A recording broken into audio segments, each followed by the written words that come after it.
નમસ્તે વિદ્યાર્થી મિત્રો, ગઈકાલે આપણે ટેક્સ્ટબુકના ઘણા બધા એક્ઝામ્પલ જોયા, જેની અંદર વેગમાન સંરક્ષણ અને ટોર્કને લઈને પણ ઘણા બધા એક્ઝામ્પલો એની અંદર હતા. એના પછી ગતિ ઉર્જાનો પણ એક દાખલો આપણે ત્યાં આગળ જોયો હતો. હવે આપણે આગળ વધીએ. આપણી પાસે બે દાખલાઓ છે, એક પછી એક ગણીએ. સિમ્પલ એક્ઝામ્પલથી આપણે શરૂઆત કરીએ. દોરી તૂટે તે સમયે સળિયાનો કોણીય પ્રવેગ શોધો. તો પહેલાં આકૃતિને સમજી લો. સળિયાનો એક જે છેડો છે એ અહીંયા આગળ હિંજ કરેલો છે. હિંજ કરે એટલે હવે તમને ખબર પડી ગઈ, એ પોઈન્ટને અનુલક્ષીને સળિયો કોણીય ગતિ કરી શકે, રેખીય ગતિ કરી શકે નહીં.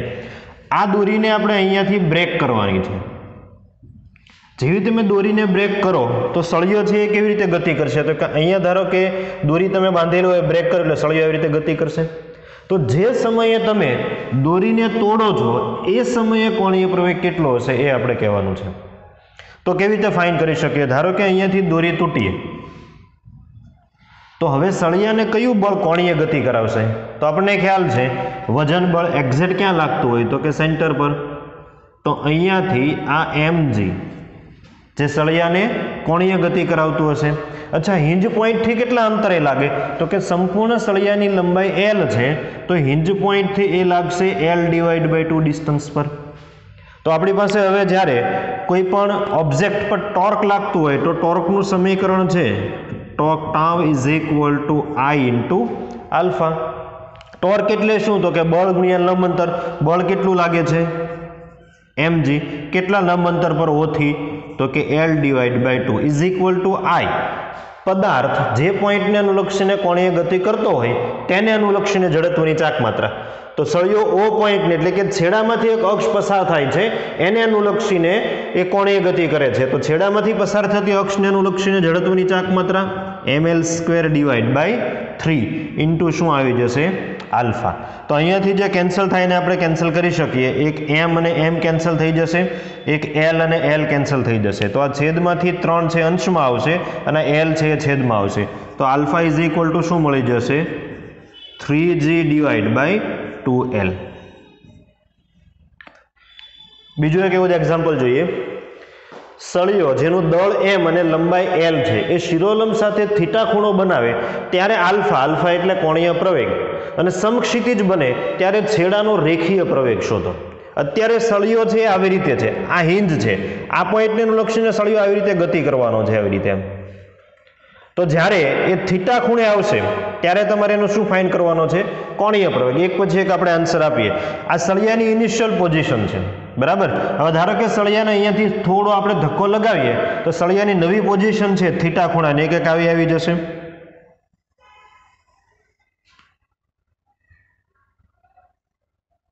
ધારો કે આ સળિયાની નવી પોઝિશન છે. આ એંગલ કેટલો બને અહીંયા આગળ? થીટા. આ કેટલું ભ્રમણ થયું? તો કે થીટા જેટલું. ઓકે, આનું સેન્ટર ઓફ માસ ક્યાં છે? આ પોઈન્ટ પર. અચ્છા, ભ્રમણ કરાવવા માટે જરૂરી બળ કયું હશે? mg. કઈ તરફ લાગતું હશે? ડાઉનવર્ડ ડાયરેક્શનમાં. mg. સંપૂર્ણ લેન્થ કેટલી છે?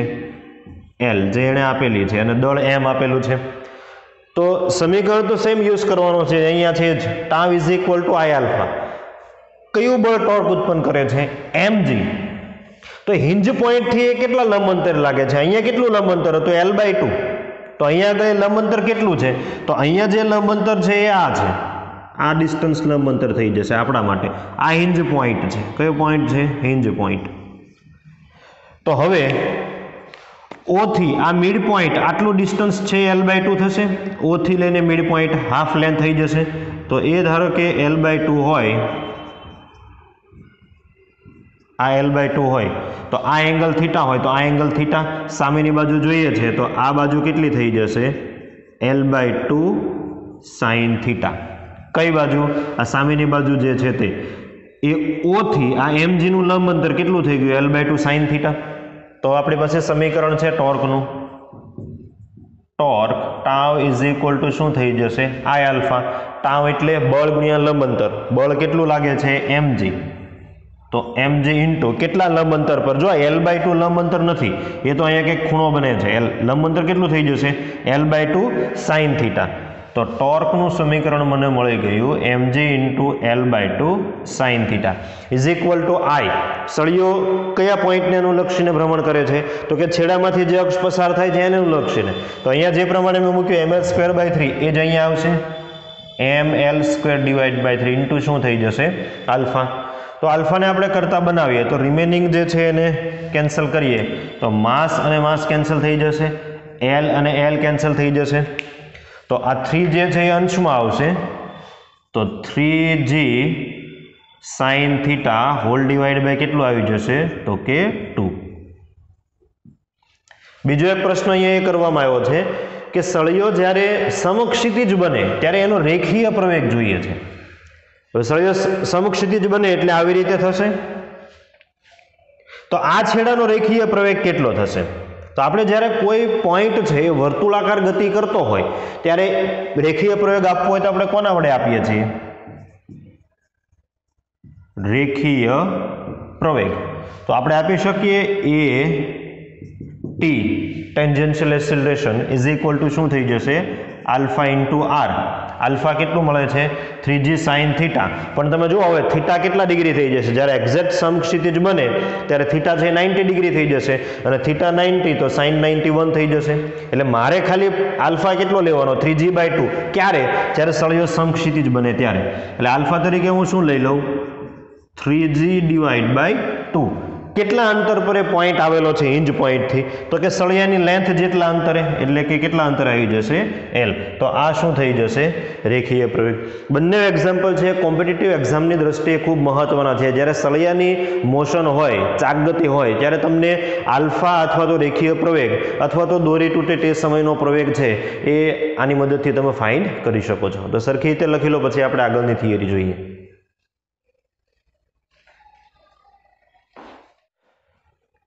આગળ વધીએ વિદ્યાર્થી મિત્રો ચેપ્ટરના સૌથી કોમ્પ્લિકેટેડ ભાગની અંદર.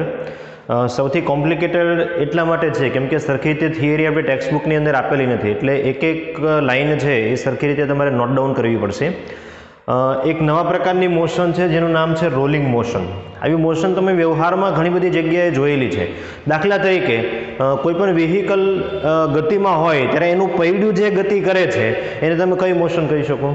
રોલિંગ મોશન કહી શકો. રોલિંગ મોશનની અંદર હોય શું?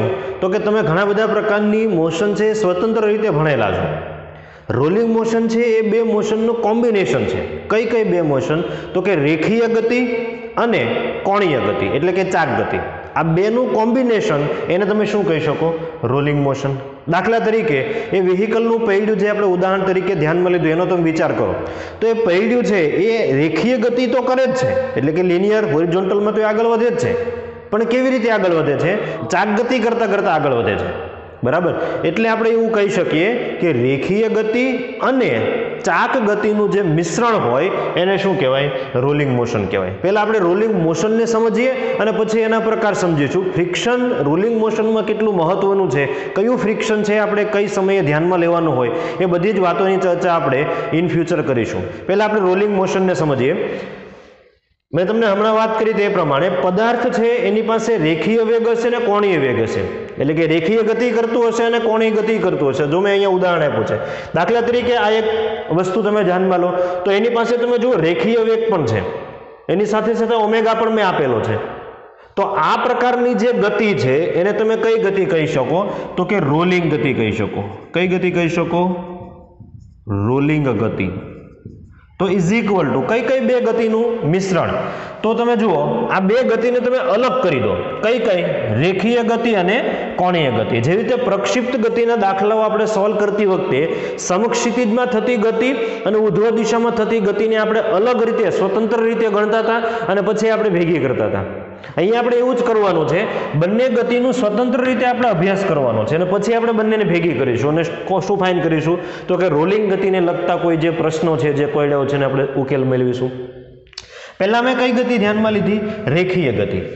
બધા જ પાર્ટિકલ, કોઈ પણ ઓબ્જેક્ટ હોય, એ દ્રઢ પદાર્થની જ આપણે વાત કરીએ છીએ તો આ બધા જ પાર્ટિકલની આપણે વાત કરીએ તો આ બધા જ પાર્ટિકલ કેટલી વેલોસિટી સાથે ગતિ કરતા હશે? તો કે v વેલોસિટી સાથે ગતિ કરતા હશે. જો આ બધાની વેલોસિટી કેટલી હશે?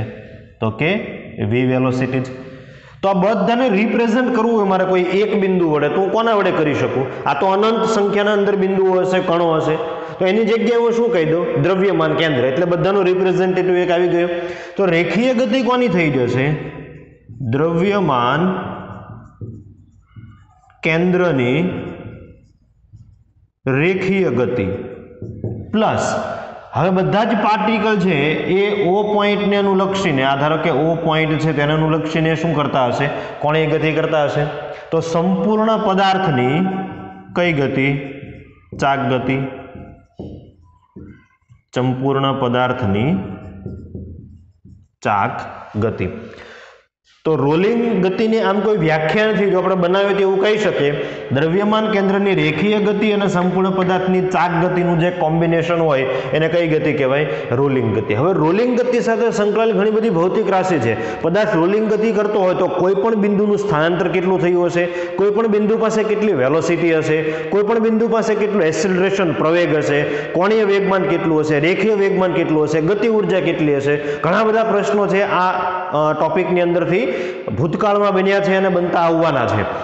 તો શરૂઆત આપણે સ્થાનાંતરથી કરીએ. આપણે એક એક પોઈન્ટને પકડવાના છીએ. સ્થાનાંતર પછી વેગ જોઈશું, પછી પ્રવેગ જોઈશું, વેગમાન જોઈશું, કોણીય વેગમાન જોઈશું, ગતિ ઉર્જા જોઈશું. બરાબર. દાખલા તરીકે આ એક ઓબ્જેક્ટ છે. ઓબ્જેક્ટ કોઈ પણ હોઈ શકે. તમને બધા ઓબ્જેક્ટની જડત્વની ચાક માત્રાઓ યાદ છે. આ નળાકાર હોઈ શકે, ગોળો હોઈ શકે, રિંગ હોઈ શકે, તકતી હોઈ શકે, કોઈ પણ હોઈ શકે. રોલ થવું એટલે શું? તો કે ગબડવું, ગુજરાતીમાં આપણે કહીએ તો. અને ગબડવું એટલે શું? તો કે આગળ પણ વધવાનું છે અને ચાક ગતિ પણ કરવાની છે. તો એક પદાર્થ છે, ઓમેગા જેટલો કોણીય વેગ છે, v જેટલો રેખીય વેગ છે. તમને એવું કહેવામાં આવે કે t સમયે p બિંદુનું સ્થાન ક્યાં હશે? t સમય પછી p બિંદુનું સ્થાન ક્યાં હશે? તો બે ગતિઓને આપણે સ્વતંત્ર રીતે અલગ કરી દેવાની છે. પહેલી ગતિ કઈ? રેખીય ગતિ. બધા ઓબ્જેક્ટે રેખીય, બધા કણે રેખીય દિશામાં કરેલું સ્થાનાંતર તો કેવું હશે? એક સરખું જ હશે. તો t સમયમાં જો વેગ v હોય તો કેટલું સ્થાનાંતર કરે? તો પહેલું આપણે રેખીય સ્થાનાંતરનો વિચાર કરીએ. જુઓ તમે અહીંયા, બરાબર, ધ્યાન આપજો. ધારો કે આ આપણો ઓબ્જેક્ટ છે, બરાબર, આ p પોઈન્ટ છે. તો આ મેં v જે છે ને એ ખાલી દ્રવ્યમાન કેન્દ્રની વેલોસિટી જ દર્શાવી હોય, પણ જેટલી દ્રવ્યમાન કેન્દ્રની વેલોસિટી હશે એટલી જ બધા પાર્ટિકલની વેલોસિટી હશે. એટલે p પોઈન્ટની વેલોસિટી જમણી તરફ કેટલી હશે? v જેટલી જ હશે. t સમય પછી મારે સ્થાન જોઈએ છે તો t સમયમાં એને સમક્ષિતિજ દિશામાં કેટલું સ્થાનાંતર કર્યું હોય? ધારો કે p પોઈન્ટ ગતિ કરીને અહીંયા આવતો રહે છે. જો બહુ સમજવા જેવી બાબત છે, એને જ આપણે એપ્લાય કરવાના છીએ. હું બે મોશનને અલગ કરી દઉં છું ખાલી. t સમય પછી પોઈન્ટ p અહીંયા પહોંચી ગયો હશે. આ દિશામાં એને કેટલું રેખીય સ્થાનાંતર કર્યું હશે? તો કે અહીંયાથી લઈ અને vt જેટલું સ્થાનાંતર એને કર્યું હોય. વેગ છે એ કોન્સ્ટન્ટ છે, તો વેગ ઇઝ ઇક્વલ ટુ અંતર ભાગ્યા સમય. તો vt એ કયું સ્થાનાંતર થઈ જશે? રેખીય સ્થાનાંતર. તો અહીંયા બે ટુકડા આપણે કરીએ. રેખીય સ્થાનાંતર કેટલું કર્યું એણે? vt જેટલું. હવે આ પોઈન્ટને અનુલક્ષીને એનો કોણીય સ્થાનાંતરનો વિચાર કરો. ઓમેગા છે અને કેટલા સમય પછી? તો કે t સમય પછી. તો કોણીય સ્થાનાંતર શું થઈ જશે? બહુ સિમ્પલ વસ્તુ છે. કોણીય સ્થાનાંતર તો કોણીય વેગ ઇન્ટુ સમય, જેને આપણે શું કહીએ છીએ? થીટા વડે ડિનોટ કરીએ છીએ. આને આપણે કોના વડે ડિનોટ કરીએ છીએ? તો કે સ્મોલ d વડે. તો હવે રેખીય ગતિ તમારી પૂરી થાય પછી એ પોઈન્ટ પછી આ કણનું કોણીય સ્થાનાંતર કરાવવાનું છે. કેટલું કોણીય સ્થાનાંતર કરાવવાનું છે? ઓમેગા t જેટલું. તો આ વર્ટિકલ ડાયરેક્શન, ઓમેગા t એક પ્રકારનો ખૂણો જ છે, બરાબર. તમને જેટલા પણ ડિગ્રી મળે એટલા ડિગ્રી તમારે અહીંયાથી રોટેટ કરવાનો છે આના પોઈન્ટને અનુલક્ષીને આવી રીતે. તો ધારો કે એ p પોઈન્ટ છે અહીંયા પહોંચી જાય છે p ડેશ. તો આ બે લાઈન જે તમને દેખાય છે આ ખૂણો કેટલો હશે? ઓમેગા t જેટલો. તો t સમયની અંતે આ p પોઈન્ટ ક્યાં આવી ગયો છે? આ પોઈન્ટ પર આવી ગયો છે. હવે તમને કદાચ નીચેથી હાઇટ ફાઇન કરવાનું કે સ્થાનાંતર ફાઇન કરવાનું કે તો બધું આપણને મળી શકે. ઇન શોર્ટ, જ્યારે તમે સ્થાનાંતરનો વિચાર કરો છો ત્યારે તમારે રોલિંગ મોશનને બે મોશનના ટુકડામાં ડિવાઈડ કરી દેવાની છે. એક રેખીય મોશન, p એ કરેલું રેખીય સ્થાનાંતર, ત્યાંથી એ જ પોઈન્ટ પર તમારે રોટેટ કરવાની છે. કેટલી? તો કે થીટા હોય ઓમેગા t જેટલી. તો ઓમેગા t જેટલું રોટેટ કરો એટલે તમને p બિંદુનું નવું સ્થાન મળી જશે. તો આ જે સ્થાન છે એ કયા સમય પછી મળે? તો કે t સમય પછી p નું સ્થાન. હવે આ થિયરીને લઈને આપણે એક એક્ઝામ્પલ જોઈએ. જુઓ તમે, આપણી પાસે એક ઓબ્જેક્ટ છે. મેં તમને કીધું ઓબ્જેક્ટ તરીકે તકતી હોઈ શકે, રિંગ હોઈ શકે, ગોળો હોઈ શકે. આપણે એની સાથે મતલબ નથી અત્યારે. એ v વેલોસિટીથી અને ઓમેગા કોણે વેગથી આગળ વધે છે. આપણને પ્રશ્ન એવો કરવામાં આવ્યો છે કે t π/2 ઓમેગા સમય પછી p બિંદુએ કરેલું સ્થાનાંતર કેટલું હશે. હવે આપણી પાસે સ્થાનાંતરની વેલ્યુ હોવી જોઈએ. આ તો થિયરી હતી એટલે ચાલી ગયું હતું. આપણે સ્થાનાંતરની વેલ્યુ કેવી રીતે ફાઇન્ડ કરીએ જુઓ તમે. ધારો કે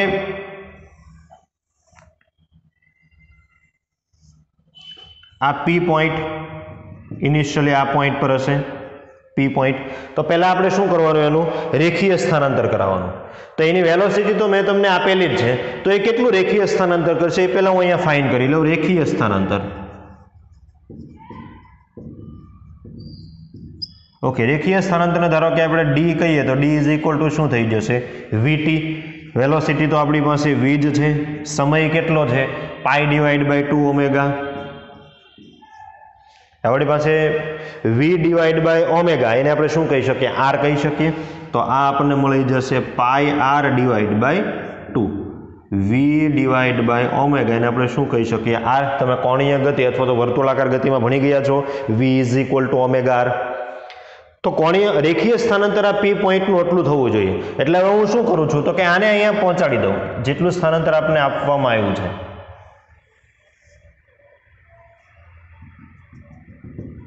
ઓકે, જો ડ્રો નથી કરવાનો, પહેલા ક્યાં પહોંચી ગયો છે p પોઈન્ટ, અહીંયા. તો આ ડિસ્ટન્સ કેટલું થઈ જશે તો કે d જેટલું, બરાબર, જેને આપણે d કીધું છે. હવે એ પોઈન્ટ પર જ તમારે એને રોટેટ કરવાનો છે. કઈ ડાયરેક્શનમાં, તો જે એને આપી હોય તે. આ કઈ ડાયરેક્શન છે, સમઘડી દિશામાં. તો જેવું રેખીય સ્થાનાંતર પૂરું થાય p પોઈન્ટનું, પછી આ o પોઈન્ટને અનુલક્ષીને એનું સમઘડી દિશામાં સ્થાનાંતર કરવાનું છે. કોણીય સ્થાનાંતર કેટલું તો કે t π/2 ઓમેગા છે. તો કોણીય સ્થાનાંતર કેટલું થશે તો અહીંયા આપણે ફાઇન્ડ કરીએ કોણીય સ્થાનાંતર. તો થીટા શું થઈ જશે, ઓમેગા t. તો ઓમેગા કેટલા સમય પછી, π/2 omega. π/2 omega, omega omega got cancel. કેટલો આન્સર આવે, π/2. એટલે કે કેટલા ડિગ્રીનું સ્થાનાંતર કરાવવાનું છે, 90 ડિગ્રીનું. તો 90 ડિગ્રીનું સ્થાનાંતર કરાવીએ તો p પોઈન્ટ હવે અહીંયાથી ક્યાં આવતો રહેશે, આ પોઈન્ટ પર આવતો રહેશે. તો આ આપણા માટે p નું નવું સ્થાન થઈ ગયું, p'. જો આ સ્થાનાંતર તમારે કેટલું કરાવવાનું છે, આ સ્થાનાંતર તો કે 90 ડિગ્રીનું. તો હવે p પોઈન્ટ અહીંયા હતો અને અહીંયા પહોંચી ગયો. તો distance between p and p' એ આપણા માટે શું થઈ જશે, સ્થાનાંતર. તમારા માટે સ્થાનાંતર કેટલું થઈ જશે, p થી લઈ અને p'. આ થઈ ગયું સ્થાનાંતર. ચલો હવે આને ફાઇન્ડ કરવાનું છે આપણે. જો સદિશ સ્વરૂપે આપવું હોય તો આપણે આપી શકીએ. આ p પહેલા અહીંયા આગળ હતો, હવે એ ક્યાં પહોંચી ગયો છે, p'. તો જો તો એને x દિશામાં કંઈક ગતિ કરી છે અને y દિશામાં ગતિ કરી છે. x દિશામાં કેટલી ગતિ કરી છે, તો x દિશામાં એને કરેલું સ્થાનાંતર કેટલું છે તો કે અહીંયાથી એક લાઈન તમે નીચે લંબાવો. તો x દિશામાં આ પોઈન્ટથી લઈ અને અહીંયા સુધીનું સ્થાનાંતર આપણે કેટલું આપી શકીએ, તો આટલું ડિસ્ટન્સ બાદ કરી દો. શેમાંથી, d માંથી. તો એ સ્થાનાંતર થઈ જશે d માઇનસ આ ડિસ્ટન્સ એટલે રેડિયસ જેટલું થઈ જશે r. તો d માઇનસ r જેટલું સ્થાનાંતર એને ક્યાં કરેલું છે, સમક્ષિતિજમાં. વર્ટિકલમાં કેટલું સ્થાનાંતર કર્યું તો કે r જેટલું, ત્રિજ્યા જેટલું. ત્રિજ્યા તો r એને આપેલી જ છે. તો મારે સ્થાનાંતર જો ફાઇન્ડ કરવું હોય તો એ શું થઈ જશે, તો સ્થાનાંતર અહીંયા લખું છું, જુઓ તમે. સ્થાનાંતર સદિશ સ્વરૂપે આપણે લખી શકીએ pp'.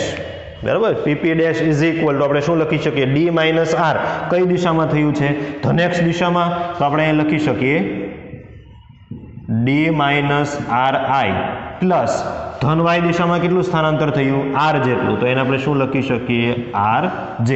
આમ નથી કરવું તો પાયથાગોરસ તમારી પાસે છે જ.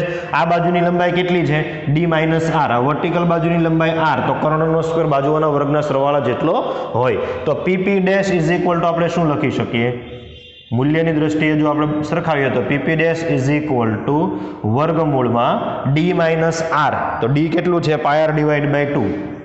તો πr/2 minus r whole square plus r square. તો આ માટે શું થઈ ગયું, સ્થાનાંતર. સદિશ સ્વરૂપે આપવું હોય તો ઉપરનું ને અદિશ સ્વરૂપે મૂલ્ય ફાઇન્ડ કરો તો નીચે નાનું સાદુરૂપ હવે તમે આપી શકો છો. ઓપ્શનની અંદર આઈ હોઈ શકે અને આઈ હોઈ શકે.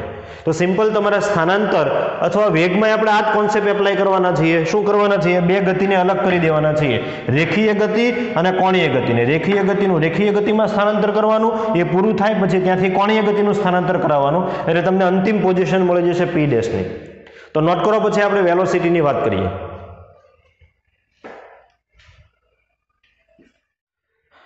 આગળ જોઈએ રોલિંગ ગતિની અંદર વેગ. સ્થાનાંતરની આપણે જે પ્રમાણે વાત કરી એ જ પ્રમાણે વેગને તમારે કન્સિડર કરવાનો છે. ધારો કે આપણી પાસે એક ઓબ્જેક્ટ છે. મેં તમને આગળ પણ કીધું તે પ્રમાણે ઓબ્જેક્ટ કોઈ પણ હોઈ શકે. ઓબ્જેક્ટનું મહત્વ છે હજુ અત્યારે નહીં સમજાય, આગળની થિયરીમાં આપણે સમજીશું. અત્યારે ઓબ્જેક્ટનું કંઈ કામ નથી. ધારો કે ઓબ્જેક્ટ છે એ વી વેલોસિટીથી ગતિ કરે છે સમક્ષિતિજમાં અને એને કોણીય વેગ છે એ ઓમેગા જેટલો છે. તો તમને એવો પ્રશ્ન કરવામાં આવે કે આના કોઈ પણ બે પોઈન્ટ વચ્ચે વેગનો ડિફરન્સ કેટલો થાય અથવા તો પોઈન્ટનો વેગ કેવી રીતે લખી શકાય. આપણે 4 પોઈન્ટની વાત કરીએ. ફોર એક્ઝામ્પલ પી ઉપર જે છે તે ક્યુ, રાઈટ હેન્ડ સાઈડ આપણે લઈએ એ, લેફ્ટ હેન્ડ સાઈડ લઈએ બી. આપણે 4 પોઈન્ટના વેગ કેવી રીતે લખી શકાય, ઇક્વેશન શું થાય એના, એ આપણે જોવા છે. હવે આટલું તો બધાને અત્યાર સુધીમાં ખ્યાલ આવી જ ગયો હશે કે આ ઓબ્જેક્ટનો કોઈ પણ કણ આપણે લઈએ એની પાસે બે પ્રકારના વેગ હશે, એક રેખીય વેગ હશે અને કોણીય વેગ હશે. આપણે બંને વેગને પહેલાં અલગ અલગ આપી દઈએ. તો અહીંયાથી આપણે આવી રીતે ડ્રો કરી શકીએ. ઓબ્જેક્ટ એક જ છે, ઓબ્જેક્ટ અલગ અલગ નથી. હું ખાલી બે ગતિ માટે એને અલગ અલગ રીતે ડ્રો કરું છું. આ રેખીય ગતિ માટે પ્લસ આને આપણે રાખીએ કોણીય ગતિ માટે.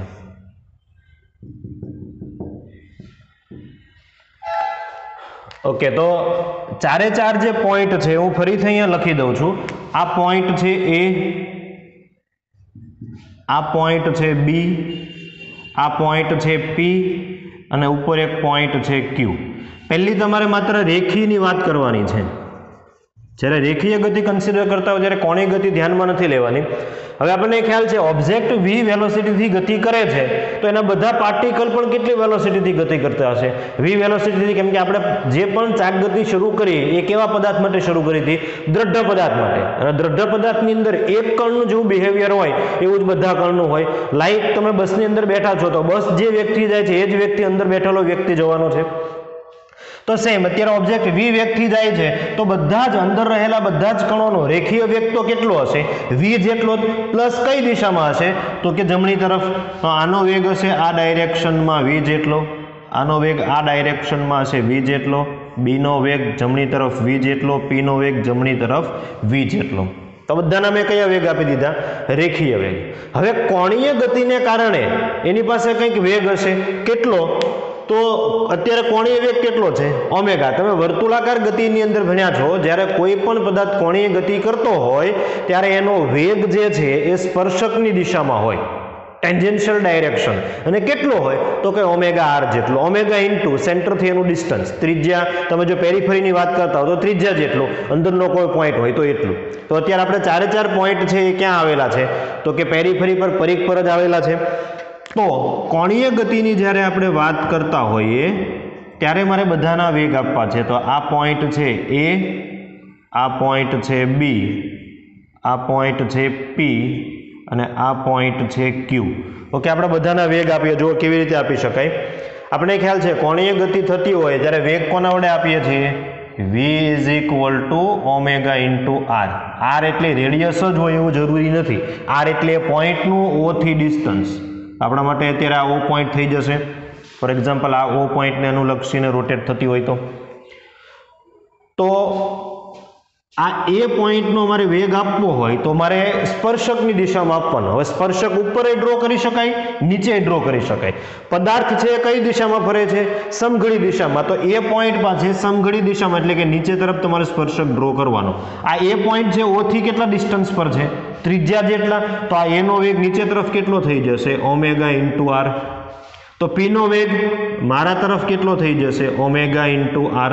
બીનો વેગ ઉપર તરફ કેટલો થઈ જશે? Omega into R. અને ક્યુનો વેગ રાઈટ હેન્ડ સાઈડ કેટલો થઈ જશે? Omega into R. હવે તમે કોઈ પણ એક પોઈન્ટને કન્સિડર કરો અને વેલોસિટીનો સદિશ સરવાળો કરી શકો. અત્યારે જેટલા પણ મેં વેગ લખેલા છે એ કયા બિંદુને અનુલક્ષીને લખેલ છે સમજવું મહત્વનું છે. ધારો કે કોઈ વ્યક્તિ છે એ ગ્રાઉન્ડ પર ઊભો રહીને અવલોકન કરે છે, બરાબર. આવી રીતે કોઈ ઓબ્જેક્ટ છે જે આગળ પણ જાય છે અને રોટેટ પણ થાય છે, તો વિચારો પી બિંદુનો વેગ વ્યક્તિને કેટલો દેખાશે, ક્યુ બિંદુનો વેગ વ્યક્તિને કેટલો દેખાશે. તો વ્યક્તિ જો જમીન પર હોય,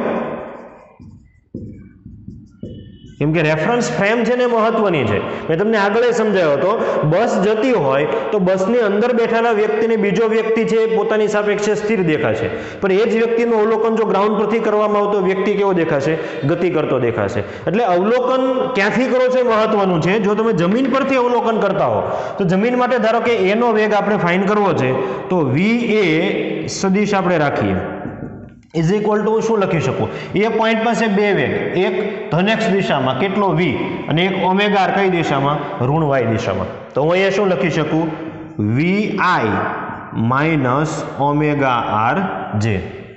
તમારે સદિશ સરવાળો જ કરવો પડશે, કારણ કે બંને વેગ એક દિશામાં નથી. એક જ દિશામાં હોત તો સીધો સરવાળો કરે તો સદિશ લખવાની જરૂર નથી, બરાબર. પછી વી બી ની આપણે વાત કરીએ તો બી પોઈન્ટનો વેગ, તો બી પોઈન્ટ પાસે એક વેગ છે એક્સ દિશામાં રેખીય ગતિને કારણે, તો એ થઈ જશે વી આઈ. બીજો વેગ છે ઉધ્વ દિશામાં, નીચેની દિશા આપણે નેગેટિવ કીધી તો ઉધ્વ દિશા આપણે કેવી કહી શકીએ, પોઝિટિવ, તો પ્લસ ઓમેગા આર જે. તમે એને આવી રીતે લખી શકો છો, વર્ગમૂળમાં V square plus omega square R square, આવી રીતે લખી શકો છો, કોઈ પ્રોબ્લેમ નથી. પછી આપણે લખીએ વીપી, તો પી પોઈન્ટ પાસે અગેન બે વેગ, એક રેખીય ગતિને કારણે કઈ દિશામાં છે, ધન એક્સ દિશામાં, તો આપણે શું લખી શકીએ, વી આઈ. પછી કોણીય ગતિને કારણે સ્પર્શકની દિશામાં હોય, કેટલો હોય, ઓમેગા આર જેટલો, તો એ જો વિરુદ્ધ દિશામાં છે વી થી, તો અહીંયા શું લખી શકીએ, માઇનસ ઓમેગા આર આઈ જ,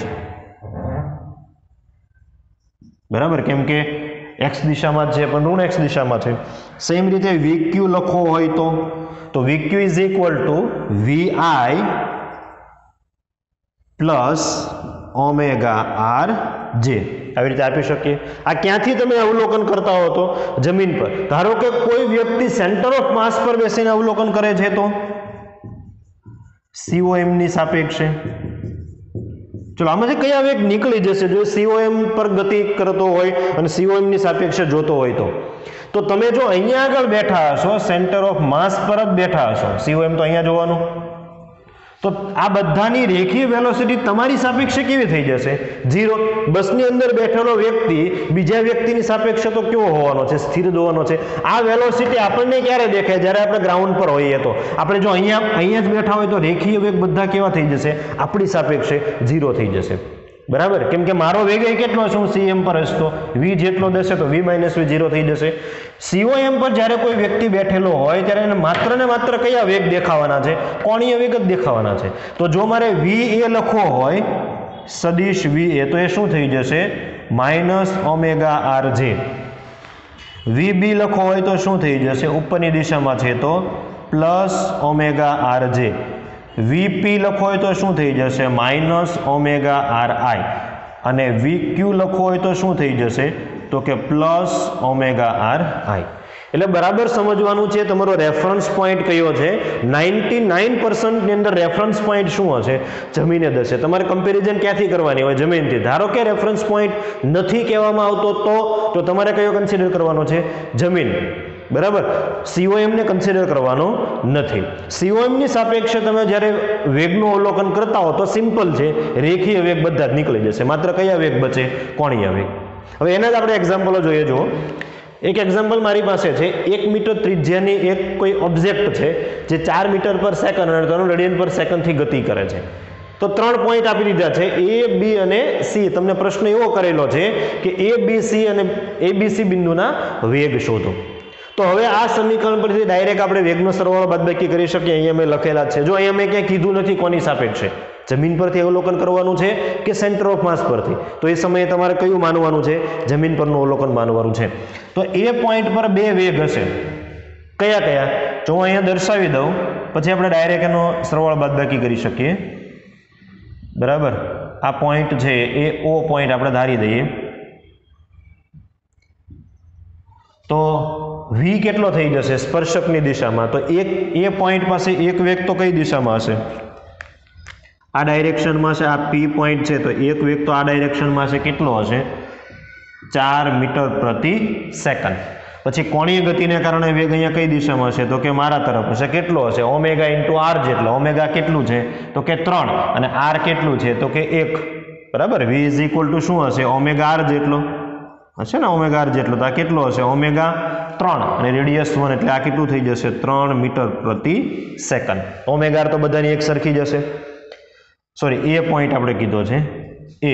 પછી બી પોઈન્ટ પરની આપણે જો વાત કરીએ તો બી પોઈન્ટનો રેખીય વેગ આ ડાયરેક્શનમાં કેટલો? 4 મીટર પર સેકન્ડ.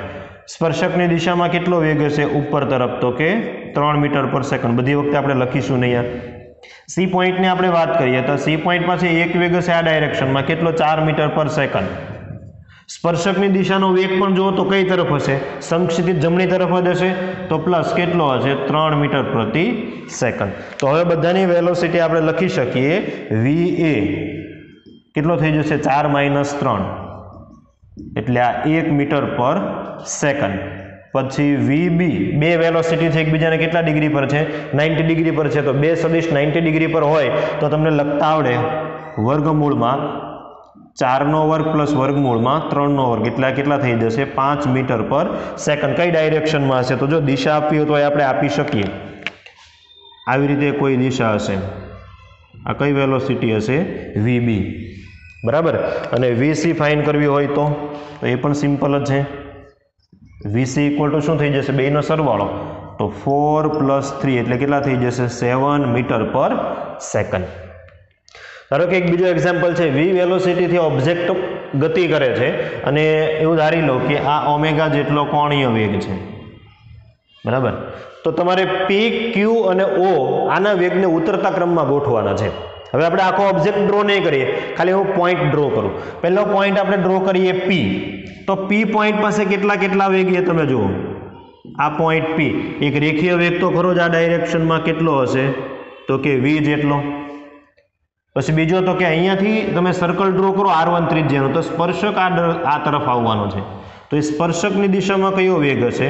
તો કે ઓમેગા, સોરી આર નહીં પણ એ કેટલા ડિસ્ટન્સ પર છે? તો કે r1. તો ઓમેગા r1. આ બે વેગ છે કયા પોઈન્ટ પાસે હશે? પી પાસે. પછી ઓ પરની આપણે વાત કરીએ તો આ પોઈન્ટ ઓ પર તો માત્ર એક જ વેગ હશે. કયો? તો કે વી જેટલો. કોણીય વેગ તો તમે એનો આપી જ નથી શકવાના, કેમ કે એને અનુલક્ષીને તો રોટેટ થાય છે. ઓકે. પછી બીજું શું છે? તો કે ક્યુ. તો ક્યુ પોઈન્ટ પાસે પણ બે વેગ હશે. કયા પોઈન્ટ જુઓ તમે? કયા વેગ? તો કે એક તો રેખીય વેગ હશે આ ડાયરેક્શનમાં, તો એ રેખીય વેગ. પછી અહીંયાથી તમે r2 ત્રિજ્યાનો એક સર્કલ ડ્રો કરો તો એની સ્પર્શક આ ડાયરેક્શનમાં જશે, એટલે કે આ તરફ શું હશે? Omega r2. હવે તમારે કમ્પેરિઝન કરવાની છે કે ક્યાં આગળનો વેલોસિટી મેક્સિમમ હશે. જો વી વેલોસિટી તો બધા પાસે છે જ. બરાબર. એટલે કમ્પેરિઝન કોના પર થશે? ઓમેગા r1 પર. આ ઓમેગા r1 ના આપણે બે ઘટક કરીએ તો એક નીચે તરફ આવવાની, એક વી તરફ જશે. બરાબર. એક આ વી ને લંબ નીચે તરફ આવશે ઓમેગા r1 ના બે ઘટક કરો એટલે, અને એક વી માં એડ થશે. એટલે પી પોઈન્ટ પાસેની ટોટલ વેલોસિટી આપણે ફાઇન્ડ કરીએ તો વી માં કંઈક એડ થશે ઓમેગા r1 નો એક ઘટક. અહીંયા તો માત્ર વી જ છે, ઓમેગા r1 ની કોઈ ઇફેક્ટ નથી. હવે અહીંયા જો ક્યુ પાસે ઓમેગા r2 ના બે ઘટક થશે, એક વર્ટિકલ ડાયરેક્શનમાં ને એક મારા તરફ. તો મારા તરફ જે આવે છે ને એ વી માંથી બાદ થશે. સમજમાં આવે છે? ઓમેગા r2 ના બે ઘટક કરો, એક મારા તરફ આવશે, એક વર્ટિકલ. તો મારા તરફ જે ઘટક આવે એ શામાંથી બાદ થવાનો છે? વી માંથી બાદ થવાનો છે. અને પી માં તો કે વી માં એડ થવાનો છે. તો મેક્સિમમ વેલોસિટી ક્યાં આગળ હશે? પી બિંદુ પાસે હશે. એનાથી ઓછી વેલોસિટી ક્યાં હશે? તો કે ઓ પાસે. અને એનાથી ઓછી વેલોસિટી ક્યાં હશે? તો કે ક્યુ પાસે. તો આ આપણો આન્સર થઈ ગયો, જે JEE 2004 ની અંદર પૂછાયેલો ક્વેશ્ચન છે. સિમ્પલ આટલો ક્વેશ્ચન હતો. તો સરખી રીતે તમે નોટ કરો, પછી આપણે આગળ વધીએ.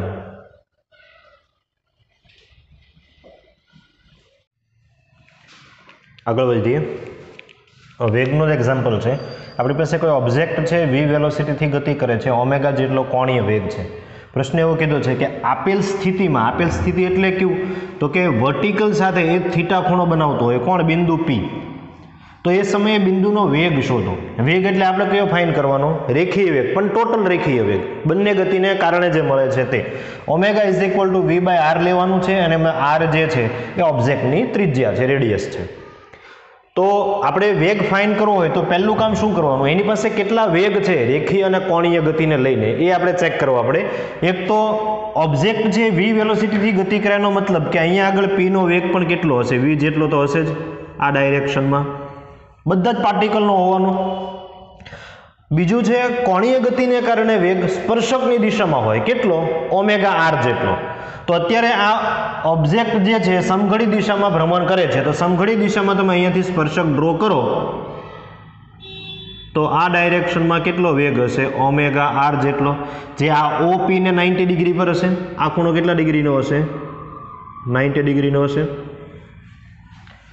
તો બે વેગ મને મળી ગયા છે, વી અને ઓમેગા આર. કોઈ કહી શકે આ બંને વચ્ચેનો ખૂણો કેટલો? બે સદિશો છે, બે સદિશોનો પરિણામિયત આપણે મેળવવાનો છે. તો આ બે વચ્ચેનો જો ખૂણો આપણે ફાઇન્ડ કરવો હોય તો આપણે આવી રીતે કરી શકીએ. આ વેલોસિટી વી બરાબર, આ ઓમેગા આર આ ડાયરેક્શનમાં છે, તે આ ઓમેગા આર, આટલો ખૂણો તો 90 ડિગ્રીનો છે જ બરાબર.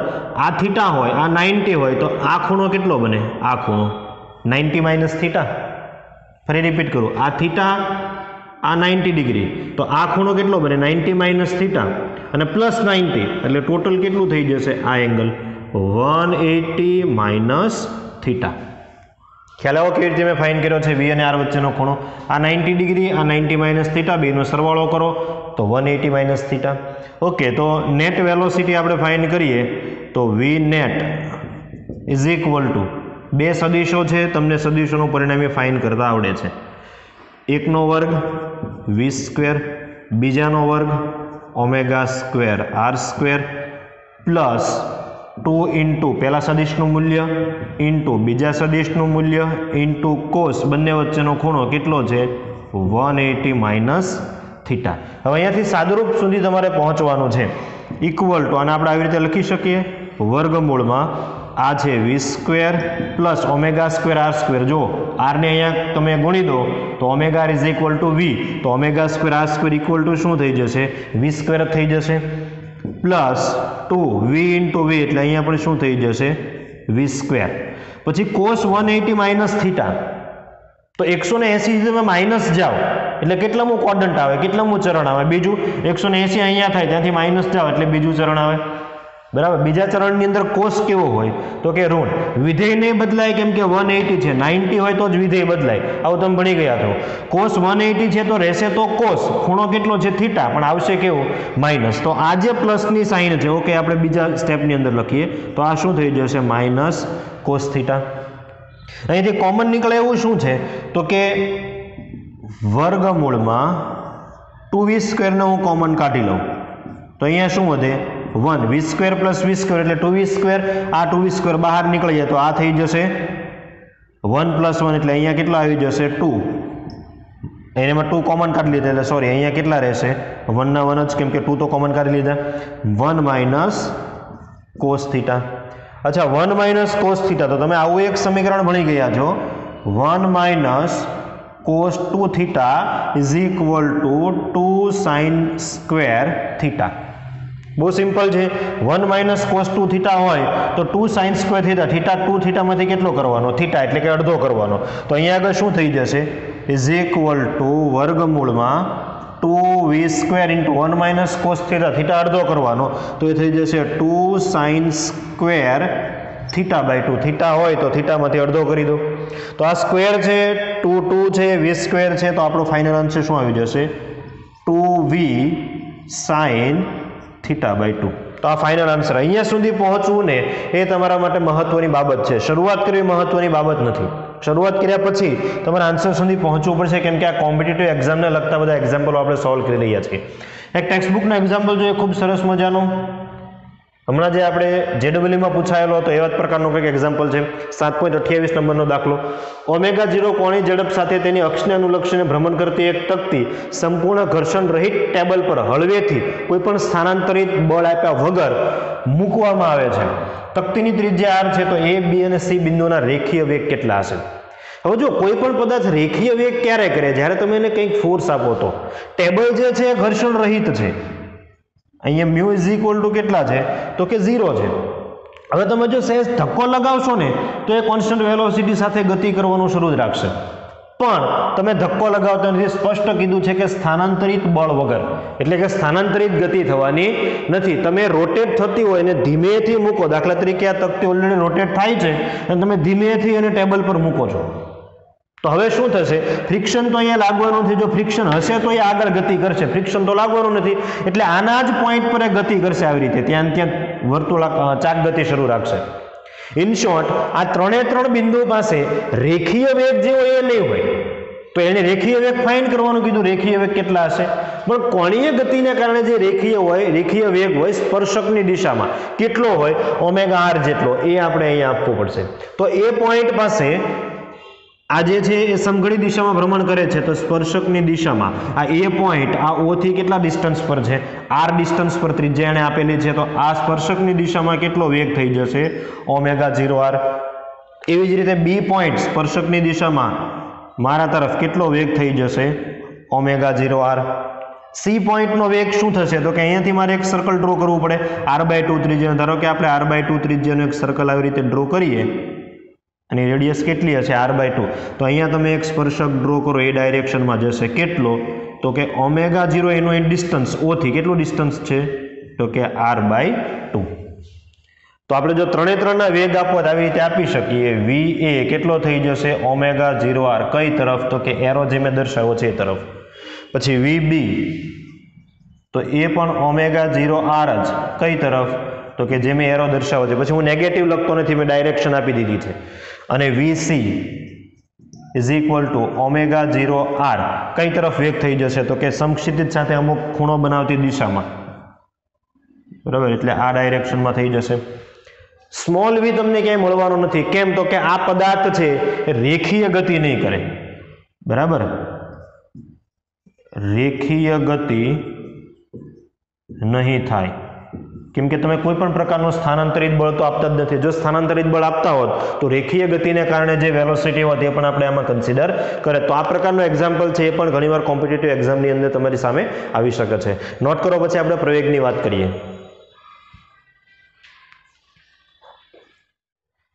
આગળ વધીએ. રોલિંગ ગતિમાં પ્રવેગ, એના પછીનો ટોપિક પણ મેં ઓલરેડી લખેલો છે. હવે જ્યારે કોઈ ઓબ્જેક્ટ છે એના ઉપર આપણે બાહ્ય બળ લગાવીએ છીએ ત્યારે ઓબ્જેક્ટને પ્રવેગી ગતિ કરે છે એમ આપણે કહી શકીએ. એટલે કે સેન્ટર ઓફ માસને કંઈક પ્રવેગ હશે, એટલે મેં ACM લખેલું છે. ACM એટલે આ બધા કણને એક રિપ્રેઝેન્ટેટિવ કરતો પ્રવેગ છે. અત્યાર સુધી આપણે વેગ v લખતા હતા, એની જગ્યાએ VCM પણ લખી શકીએ. ઓબ્જેક્ટ છે ઓમેગાથી કોણીય ગતિ પણ કરે છે. ધારો કે કોઈ એક પોઈન્ટ આપણે પસંદ કરીએ, ફોર એક્ઝામ્પલ આ P પોઈન્ટને પસંદ કરીએ. ધારો કે કોઈ વ્યક્તિ છે એ ગ્રાઉન્ડ પરથી જોતો હોય, કોઈ વ્યક્તિ છે એ ગ્રાઉન્ડ પરથી જોતો હોય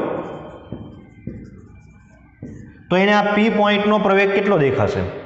ખૂબ સિમ્પલ વાત છે. પહેલાં હું P પોઈન્ટ ડ્રો કરી દઉં છું. આકૃતિમાં દર્શાવીશ બધા પ્રવેગને, અહીંયા દર્શાવીશ. તમે જુઓ, એક રેખીય પ્રવેગ તો હશે. બે મોશનને આપણે અલગ કરીએ તો રેખીય પ્રવેગ કેટલો હશે? બધા જ પોઈન્ટને કેટલો હશે? ACM જેટલો તો હશે જ. બરાબર, તો હું અહીંયા દર્શાવી દઉં. આ પ્રવેગ હશે કેટલો? તો કે ACM જેટલો.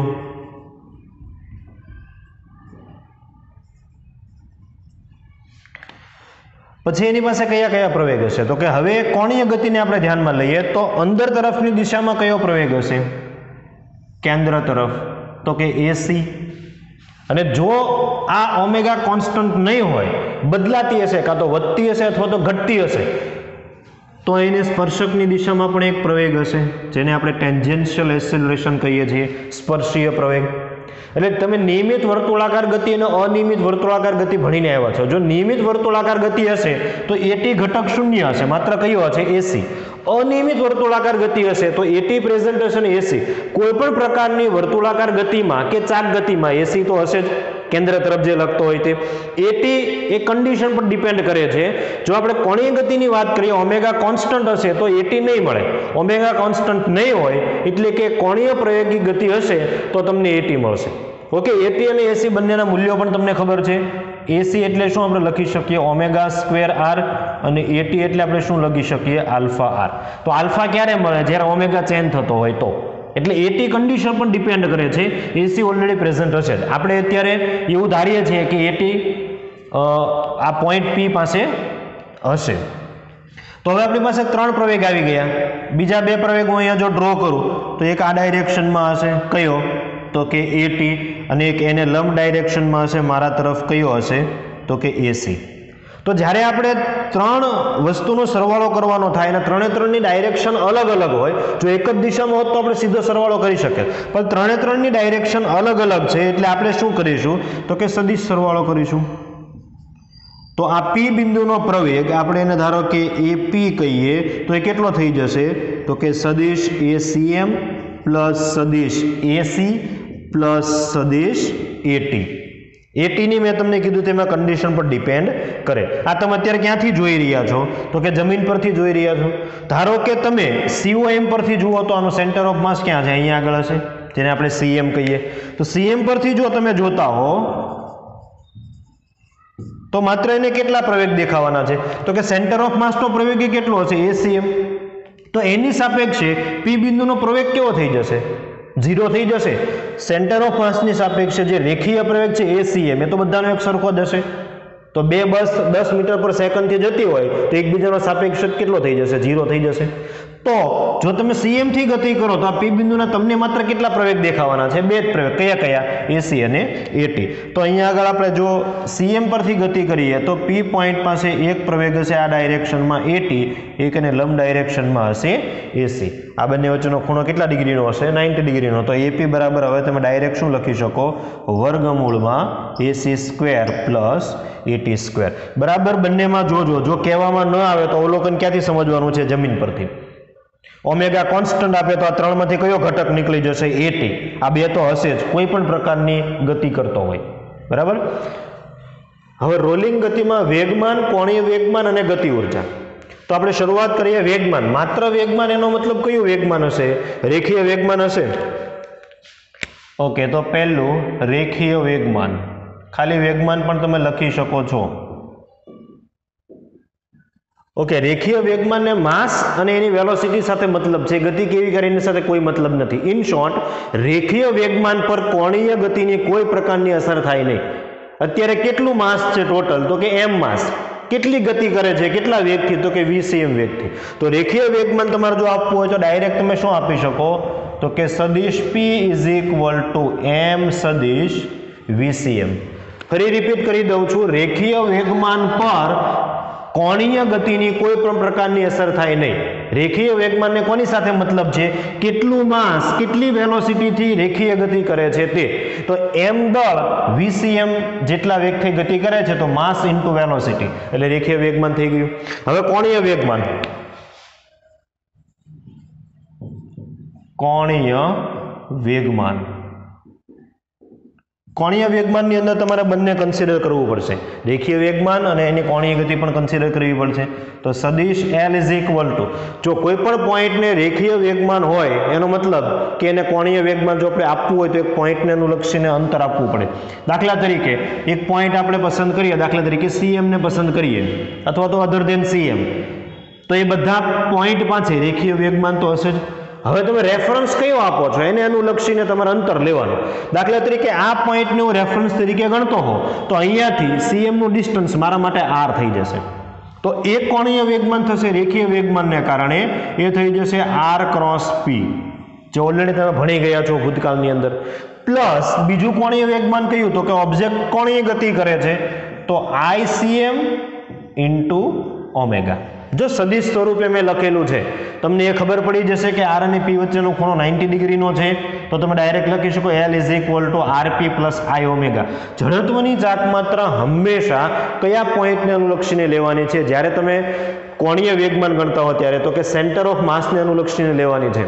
તો અહીંયા જો CM લખેલું છે, અહીંયા તમને લખીને આપું દ્રવ્યમાન કેન્દ્રની સાપેક્ષે જડત્વની ચાકમાત્રા.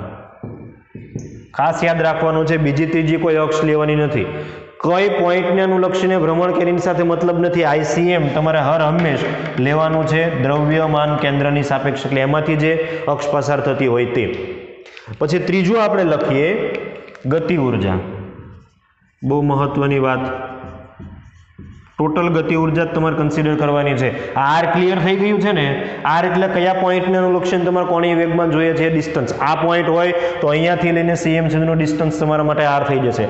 આ પોઈન્ટ હોય તો અહીંયાથી લઈને CM સુધીનો ડિસ્ટન્સ તમારા માટે આર થઈ જશે. CM જ એવું નહીં, કયો પોઈન્ટ છે એના પર ડિપેન્ડ છે, બરાબર. આ P કયા પોઈન્ટનું તમે વેગમાન લો છો, આ પોઈન્ટ લેતા હો તો અહીંયાથી લઈને આ પોઈન્ટ સુધીનું અંતર, બરાબર. અહીંયા CM ની વાત કરતો હતો એટલે CM બોલતો હતો. ગતિ ઉર્જાની આપણે વાત કરીએ તો ટોટલ કાઇનેટિક એનર્જી એટલે કઈ કે કાઇનેટિક એનર્જીનો સરવાળો કરવો પડશે. તો કે કાઇનેટિક એનર્જી રેખીય પ્લસ કાઇનેટિક એનર્જી ભ્રમણ એટલે ચાક ગતિની, બરાબર, ઇઝ ઇક્વલ ટુ બંનેના સમીકરણ તમારી પાસે છે. રેખીય ગતિના કારણે તો કે 1/2 ટોટલ માસ ઇન્ટુ વેલોસિટી, તો 1/2 cm². આ હું CM એટલે લખું છું, તમારે સેન્ટર ઓફ માસની વેલોસિટી લેવાની થાય. જ્યારે તમે આખા ઓબ્જેક્ટની વાત કરતા હો, હું એમ કહું કે ઓબ્જેક્ટનો રેખીય વેગ કેટલો, તો ઓબ્જેક્ટના સેન્ટર ઓફ માસનો જેટલો વેગ હોય એટલો ઓબ્જેક્ટનો રેખીય વેગ તમે કહી શકો, કેમ કે પદાર્થ તો દ્રઢ જ છે. પ્લસ 1/2 ICM ઇન્ટુ ω² કહી શકીએ. ફરી જડત્વની ચાક માત્રા કોને અનુલક્ષીને લેવાની છે, તો કે સેન્ટર ઓફ માસમાંથી જે અક્ષ પસાર થાય તેને અનુલક્ષીને. તો equal to 1/2 m VCM² plus 1/2 ICM ની જગ્યાએ આપણે આવી રીતે લખી શકીએ mk², ચક્રાવર્તનની ત્રિજ્યામાં, ઇઝ ઇક્વલ ટુ ω² લખવું હોય એની જગ્યાએ હું લખી શકું VCM² ડિવાઈડ બાય r². સમીકરણ તમને ખ્યાલ છે, ઓમેગા ઇઝ ઇક્વલ ટુ શું થાય, V divide by r. Velocity હંમેશા આપણે કોની લેતા હોઈએ, સેન્ટર ઓફ માસની. હું અહીંયા સેન્ટર ઓફ માસ સફિક્સમાં એટલે લખું છું, અત્યાર સુધી નહોતો લખતો, કેમ કે જડત્વની ચાકમાત્રાની જરૂર નહોતી પડતી. જડત્વની ચાકમાત્રાની જરૂર પડે ત્યારે તમને ખ્યાલ છે આ પોઈન્ટને અનુલક્ષીને અલગ હોય, CM ને પોઈન્ટને અનુલક્ષીને અલગ હોય.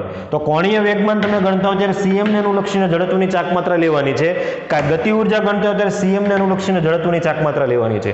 કોમન નીકળે છે એને કોમન કાઢી લો તમે, તો આ થઈ જશે 1/2 m VCM² કોમન નીકળી જશે. આ કોમન નીકળી ગયું સંપૂર્ણ, તો આ થઈ જશે 1 પ્લસ 1/2 m કોમન નીકળી ગયું, VCM કોમન નીકળી ગયું, તો આ શું મળી ગયું, k² ડિવાઈડ બાય r². તો આ ટોટલ કાઇનેટિક એનર્જીનું તમને સમીકરણ મળ્યું. ક્યારે? જ્યારે ઓબ્જેક્ટ સમક્ષિતિજ સમતલ પર ગતિ કરતો હોય. ઓબ્જેક્ટ કયા સમતલ પર ગતિ કરતો હોય? સમક્ષિતિજ સમતલ પર ગતિ કરતો હોય ત્યારે. બીજી એક નાની વાત હું તમને કહી દઉં, તત્કાલીન ભ્રમણ અક્ષ, આવું ઘણીવાર તમને કહેવામાં આવે છે, તત્કાલીન ભ્રમણ અક્ષ. આ થિયરી સાથે મતલબ નથી એને કોઈ. તત્કાલીન ભ્રમણ અક્ષ, ધારો કે મારી પાસે એક ઓબ્જેક્ટ છે, આવો કોઈ ઓબ્જેક્ટ છે, આ સમજી લેજો બરાબર તમે. આવો કોઈ એક ઓબ્જેક્ટ છે, આ ઓબ્જેક્ટ છે એ v વેલોસિટી સાથે અને ઓમેગા કોણીય વેગ સાથે ભ્રમણ કરે છે. તો હવે ઓબ્જેક્ટની અંદર એક પોઈન્ટ તમને એવો મળે કે જે સ્થિર હોય. તમને એમ થાય કે એ કેવી રીતે, પણ સપાટીની સાપેક્ષે સ્થિર હોય. ગતિ કરે છે આખો ઓબ્જેક્ટ, પણ એક ક્ષણિક કોઈ એક પોઈન્ટ એવો હશે કે જે કોની સાપેક્ષે સ્થિર હશે, આ સરફેસની સાપેક્ષે સ્થિર હશે, અને એમાંથી જે અક્ષ પસાર થાય છે એને શું કહેવાય, તત્કાલીન ભ્રમણ અક્ષ. દાખલા તરીકે આપણે આ પોઈન્ટની વાત કરીએ, સ્થિર થવા માટે ભ્રમણ કરે છે અને આગળ જાય છે, એનો મતલબ કે બે વેલોસિટી હશે એની પાસે. એવો પોઈન્ટ સિલેક્ટ કરવાનો કે જે વેલોસિટી વિરુદ્ધ દિશામાં હોય. તો આ પોઈન્ટની આપણે વાત કરીએ તો અહીંયા આગળ આનો રેખીય વેગ કઈ તરફ હશે, જમણી તરફ. ઓમેગાને કારણે સ્પર્શીય વેગ કઈ તરફ મળે છે, લેફ્ટ હેન્ડ સાઈડ કેટલું હશે, ઓમેગા. જો આ બંને સમાન થઈ જશે, આ બંને જો સમાન થઈ જાય, v is equal to omega r થઈ જાય, તો પોઈન્ટ P કેવો થઈ જશે, સ્થિર થઈ જશે. કોની સાપેક્ષે, તો કે સપાટીની સાપેક્ષે. તો P માંથી જે અક્ષ પસાર થાય એને તમે કઈ અક્ષ કહી શકો, તત્કાલીન ભ્રમણ અક્ષ કહી શકો. ઓકે, આ તો સરખી રીતે તમે બધી જ વસ્તુને સમજો અને નોટ ડાઉન કરી લો.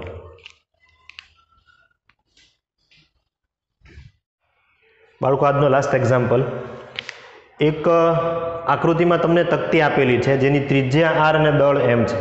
તમને એવું કહેવામાં આવ્યું છે કે ઓની સાપેક્ષ એટલે કે ઉગમ બિંદુની સાપેક્ષે એનું કોણીય વેગમાન કેટલું થાય તે.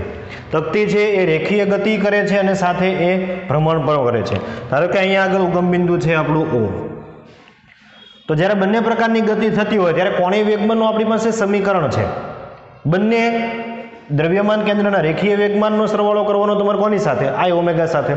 તો એલ ઇઝ ઇક્વલ ટુ આપણી પાસે સમીકરણ કંઈક આવું હતું, સદિશ આર ક્રોસ સદિશ પી પ્લસ આઈસીએમ ઇન્ટુ સદિશ ઓમેગા. ઓકે, હવે આપણે જોઈએ કે આ બંનેનો એક જ ડાયરેક્શનમાં હશે કે કેમ. તો જો ઓમેગા જે છે ને અત્યારે આ સમઘડી દિશામાં ભ્રમણ કરે છે, તો સમઘડી દિશામાં તમે તમારી આંગળીઓ રાખો, થંબ કઈ તરફ જાય છે? અંદર તરફ. તો ઓમેગાની ડાયરેક્શન કઈ તરફ કહેવાય? અંદર તરફ. હવે આને આર ક્રોસ પી, અત્યારે પી કઈ પોઈન્ટ પાસે તમે લેશો? તો કે આ પોઈન્ટ પાસે આપણે વાત કરીએ, જે દિશામાં વેગ હશે એ જ દિશામાં પી હશે, તો આ તરફ હશે સદિશ પી. પછી ઓ અને આના દાખલા તરીકે આપણે ઓ ડેશ કહીએ, તો ઓ ડેશને જોડતી રેખા, તો અહીંયા હું ડ્રો કરું, ઓ અને ઓ ડેશને જોડતી રેખા, આ છે ઓ, આ છે ઓ ડેશ. તો આ મારા માટે શું થઈ જશે? સાન સદિશ આર, આ માટે થઈ જશે પી. તો આર અને પી વચ્ચેનો ખૂણો કેટલો? તો તમારે આ આરને આગળ તરફ લંબાવવો પડશે આ ડાયરેક્શનમાં. ધારો કે આરને લંબાવો તો આ ખૂણો બને થીટા. આર થી પી તરફ તમે તમારી જમણા હાથની ફિંગર રોટેટ કરો, આર થી પી તરફ ફિંગર રોટેટ કરો, થંબ કઈ તરફ જાય છે? અંદર તરફ. ઇન શોર્ટ બંનેને કારણે જે કોણીય વેગમાન મળે છે, આર ક્રોસ પી ને કારણે કોણીય વેગમાન અંદર તરફ અને ઓમેગાને કારણે જે કોણીય વેગમાન અંદર તરફ, તો બંનેનો શું થશે? સરવાળો. તો હવે સદિશ ન લખો તો ચાલે, કેમ કે બંને એક જ દિશામાં છે. હવે દાખલા તરીકે આર ક્રોસ પી, આ થીટા ખૂણો તો મારી પાસે નથી, તો એ સમયે આપણે શું કરીએ છીએ? તો કે કોણીય વેગમાન લખતી વખતે આપણે લઈએ છીએ પી ઇન્ટુ આર લંબ ડિસ્ટન્સ. પી ને જે લંબ ડિસ્ટન્સ હોય એ તમારે કન્સિડર કરવાનો. તો અહીંયા આગળ આવી રીતે લખી શકું, આર ક્રોસ પી, તો પી ને લંબ ડિસ્ટન્સ એટલે પી ને હું પાછળ તરફ લંબાવું આવી રીતે. તો મારા માટે આ જે ડિસ્ટન્સ છે એ કયું થઈ જશે? આર લંબ થઈ જશે.